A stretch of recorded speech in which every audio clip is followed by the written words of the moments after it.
Bonjour à tous, je suis Paibro et nous allons voir ici comment installer Python. Python est un langage qui se développe énormément, qui a une grande communauté et dont voici la page internet python.org. Le problème, c'est que c'est pas l'endroit justement idéal pour installer Python. Le meilleur endroit pour installer Python, c'est avec Anaconda. Donc on voit qu'ici, il y a Download, donc on peut télécharger Python. Mais au lieu de télécharger avec cette page internet, vous voulez aller sur Google et chercher Anaconda Python. En faisant ça, le premier lien que vous allez trouver, c'est Anaconda Python Distribution. Et vous n'avez qu'à faire un clic là. Anaconda a pas mal d'avantages et on va les voir ici. On va installer Anaconda et on va voir comment ça marche. Donc vous n'avez qu'à cliquer sur Download ou télécharger. Quand vous faites ça, vous arrivez sur cette page et vous voyez qu'en général, la version par défaut, c'est celle de macOS. Et il y a les trois options. Là. Il y a Windows, macOS et Linux. Par défaut, apparemment presque tout le temps maintenant, c'est la version de macOS. Donc si vous êtes sur Windows comme moi, il faut cliquer d'abord sur Windows. Là, vous allez voir Windows Installer à la place de ce que vous aviez avant. Et vous avez le choix entre Python 3 et Python 2. Alors, quel que soit le projet que vous ayez, vous allez vouloir installer la version de Python 3, jamais Python 2. Même si vous avez besoin de Python 2, c'est mieux d'installer Python 3. Et il y a un moyen justement avec Anaconda d'utiliser d'autres versions.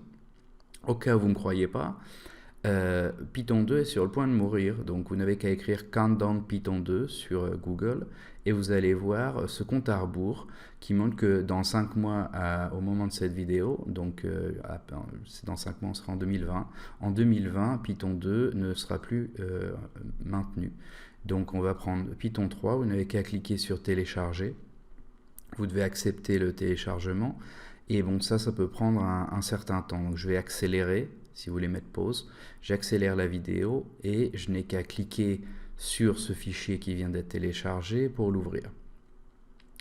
Donc là, on peut faire suivant ou next. Là, on peut dire qu'on est d'accord. Normalement, on est censé lire tout. En général, les gens ne le font pas.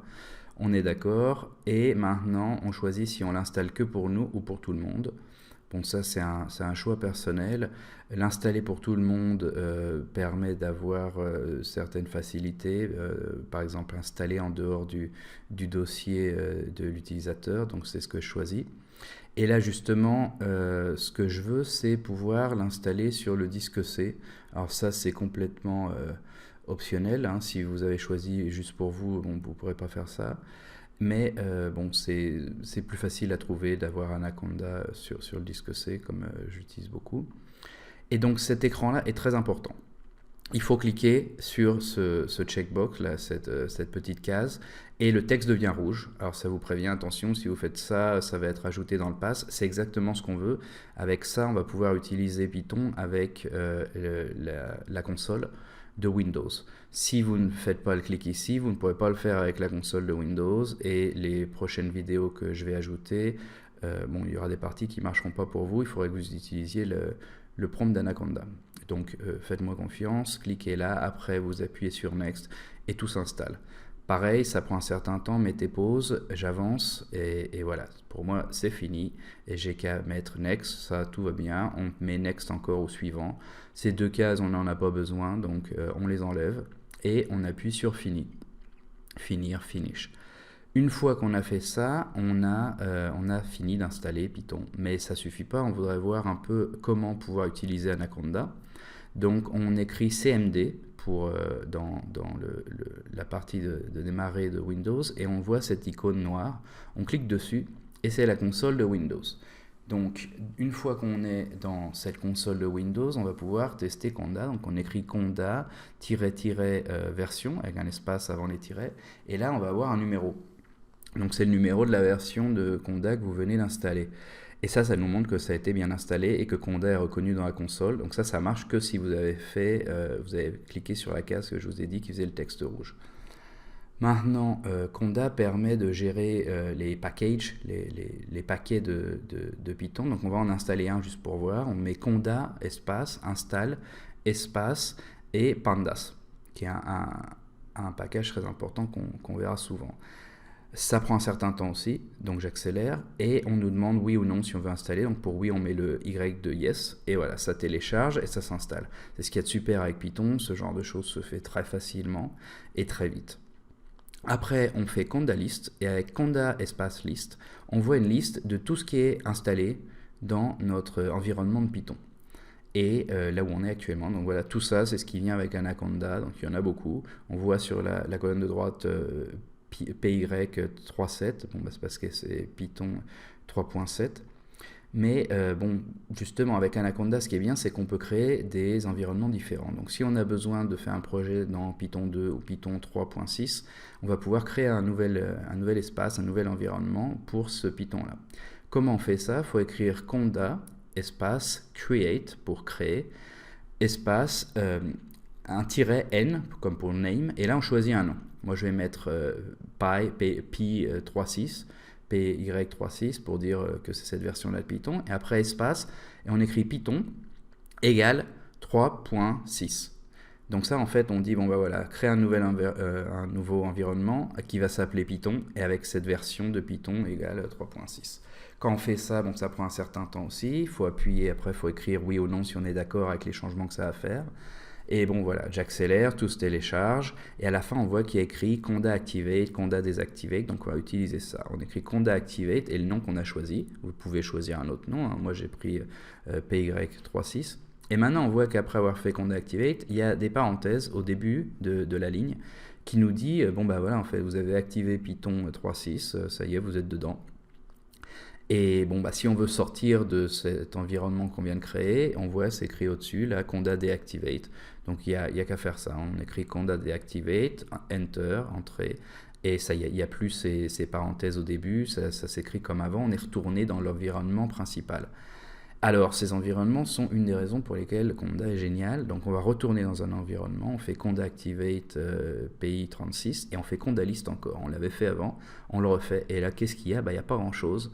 C'est ce qu'on vient d'installer en fait. C'est le Python 3.6 qui est venu avec ce dont il a besoin. Donc, on peut en ressortir encore de cet environnement, on refait le Conda List. Et là, on voit, bon, bah, il y a beaucoup plus de choses. Donc, on voit bien que c'était deux espaces différents où il y a des paquets différents qui sont installés. Et ça nous permet d'utiliser dans un environnement la nouvelle version de Python, alors que dans un environnement antérieur qu'on avait, peut-être qu'il y a des paquets qui ne sont pas compatibles avec les nouveaux. Et si vous avez un projet qui utilise ces paquets-là, bah, vous avez besoin d'avoir les différentes versions. Et grâce à Anaconda, ça devient extrêmement facile. Donc, comme je disais, vous pouvez faire exactement la même chose avec Python 2, au cas où vous ayez à maintenir un projet de Python 2. Mais ce serait vraiment la seule exception pour vouloir faire ça. Donc voilà, maintenant, bah, vous savez comment installer Python, mais il reste encore à aller sur CondaForge. Alors voilà, vous cherchez CondaForge sur Google et vous prenez ces deux lignes du site internet. Ces deux lignes, vous les copiez. Et une fois que vous les avez copiées, vous allez les coller simplement dans la console et mettre entrée. Donc qu'est-ce que ça va faire? Ça va rajouter la chaîne CondaForge aux chaînes que vous avez de Conda. Et ça, c'est super important parce qu'il y a plein de super paquets qui sont que sur CondaForge et qui ne sont pas sur les chaînes de base. Donc ça va vous aider à pouvoir installer beaucoup plus facilement plein de paquets. Voilà, donc maintenant vous avez Conda pas mal installé, il faut pouvoir écrire du code. Donc on va écrire Spider. Spider va s'ouvrir, c'est quelque chose déjà installé avec Anaconda. C'est un IDE, un endroit où on peut écrire du code. Donc on le verra plus tard, c'est mon préféré. Mais il y en a un autre qui est aussi extrêmement connu, c'est Jupyter Notebook. Donc c'est celui-là qu'on va voir un peu plus vite fait maintenant. Donc là vous voyez, il y a toute une partie à gauche, il y a le code, et il y a d'autres fenêtres, on verra ça plus tard. On retourne ici. Et on va écrire Jupyter Notebook. Alors Jupyter Notebook, c'est super connu maintenant, ça s'utilise beaucoup en data science, je vous le montrerai aussi, c'est très pratique pour les visualisations, pour donner des cours, pour montrer des choses. Donc on écrit Jupyter espace Notebook, on appuie sur Entrée et voilà ce qui arrive, il y a une nouvelle page internet qui s'ouvre. Le problème c'est qu'elle s'ouvre un peu n'importe où, elle s'ouvre à un endroit qui n'est pas forcément pratique. Donc on va aller dans le dossier où on voudrait créer un nouveau projet. Voilà, ça c'est mon dossier. Et on clique droit. Quand on clique droit, on voit que bon bah voilà, il y a tout ça qui apparaît. Bon, ça peut être un peu différent sur votre ordinateur.